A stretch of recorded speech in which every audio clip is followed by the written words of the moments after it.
नमस्कार दोस्तों, मेरा नाम है संदीप और आप सबका हमारे चैनल पर बहुत बहुत स्वागत है।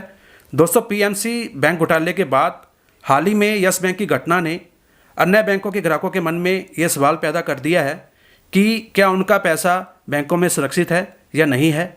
आज की वीडियो में हम आपकी इसी उलझन को दूर करने की कोशिश करेंगे और साथ में यह भी बताएंगे कि जब आप अपने पैसों को किसी बैंक में रखते हैं तो आपको किन किन बातों का ध्यान रखना चाहिए। तो आप इस वीडियो को पूरा देखें, कहीं स्किप ना करें। तो चलिए स्टार्ट करते हैं। दोस्तों, सबसे पहले आपको ये समझने की ज़रूरत है कि रिस्क फ्री बैंकिंग जैसी कोई चीज़ नहीं होती है। हर तरह की बचत या निवेश में किसी तरह का जोखिम तो होता ही है, चाहे वो बड़ा हो या छोटा हो। सरकार या रेगुलेटरी आपको कुछ सुरक्षा तो देगी, लेकिन बैंकिंग से जुड़ी जोखिम को समझने की जिम्मेदारी आपकी ही है। किसी भी कारोबार की तरह बैंकों के अपने उतार चढ़ाव होते हैं और कुछ बैंक दूसरों के मुकाबले ज़्यादा इसकी चपेट में आते हैं। इसलिए इस बात को ध्यान में रखें कि आप किसी एक बैंक पर पूरी तरह निर्भर ना हो। आपको अपने बैंक की गतिविधियों पर नज़र रखनी चाहिए।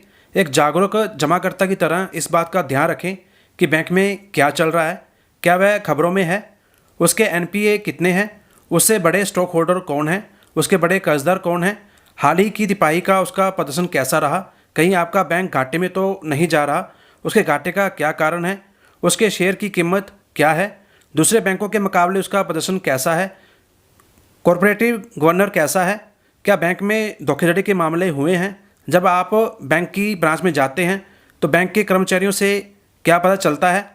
कहने का मतलब यह है कि आपको अपने बैंक के बारे में पूरी जानकारी होनी चाहिए कि आपका बैंक जो है वो कैसा परफॉर्म कर रहा है।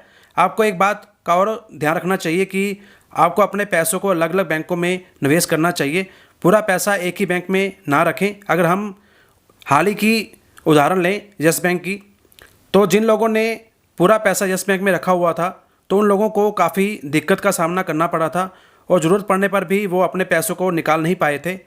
तो आपको ऐसी गलती नहीं करनी है। आप अपने पैसों को अलग अलग बैंकों में निवेश करें। आप इस जोखिम से बचने के लिए आप अपने पैसों को कई बैंकों में बांट सकते हैं। आपकी जानकारी के लिए बता दें कि जो बड़े बैंक होते हैं, सरकारी बैंक, वो ज़्यादा भरोसेमंद होते हैं। इसके साथ बड़े प्राइवेट बैंक भी ज़्यादा भरोसेमंद होते हैं। तो अगर आप छोटे या कॉरपोरेटिव बैंक के ग्राहक हैं तो आपको जोखिम को कम करने के लिए अपनी बचत का कुछ हिस्सा बड़े बैंकों में शिफ्ट कर सकते हैं। और कई बार हम लालच में भी आ जाते हैं और जहां हमें ज़्यादा ब्याज दर मिलती है वहीं हम अपने पैसों को निवेश कर देते हैं। ऐसे कई बैंक मौजूद हैं जहां 1 से 2% ज़्यादा ब्याज दर मिलती है। कुछ छोटे बैंक अभी भी 8.5% से 9% की ब्याज दर जमा राशि पर दे रहे हैं। तो यहाँ मैं आपको कहना चाहूँगा कि ज़्यादा रिटर्न वाली किसी स्कीम में निवेश करते समय यह ज़रूर ध्यान देना चाहिए कि आपका पैसा सुरक्षित है या नहीं है। हाँ, अगर आप सीनियर सिटीजन हैं तो आप अपने पैसों का कुछ हिस्सा सीनियर सिटीजन सेविंग स्कीम में लगा सकते हैं, जिससे रिटर्न की गारंटी भी है और आपका पैसा सुरक्षित भी रहता है। और इसके अलावा अगर आपने पोस्ट ऑफिस में पैसा जमा किया हुआ है तो आप निश्चित हो जाइए, क्योंकि सरकार पोस्ट ऑफिस में जमा की गई रकम पर एक एक पैसे की गारंटी देती है। आपकी जानकारी लिए बता दें कि पोस्ट ऑफिस में जमा पैसों का इस्तेमाल सरकार अपने निजी कार्यों के लिए करती है। यही वजह है कि पोस्ट ऑफिस में जमा की गई रकम पर गवर्नमेंट ऑफ इंडिया की पूरी गारंटी होती है। और आखिर में बस मैं आपको यही कहना चाहूँगा कि आप अपना पूरा पैसा एक ही बैंक में निवेश ना करें, अलग अलग बैंकों में निवेश करें। और आपको कोशिश करनी चाहिए कि आप अपने पैसों को सरकारी बैंकों या बड़े निजी बैंकों में ही निवेश करें। इन बैंकों में आपका पैसा सुरक्षित रहने की संभावना अधिक रहती है। आज की वीडियो में बस इतना ही। जानकारी अच्छी लगी हो तो लाइक करें और वीडियो को ज़्यादा शेयर करें अपने दोस्तों में, रिश्तेदारों में, ताकि ये जानकारी और लोगों तक भी पहुंच सके।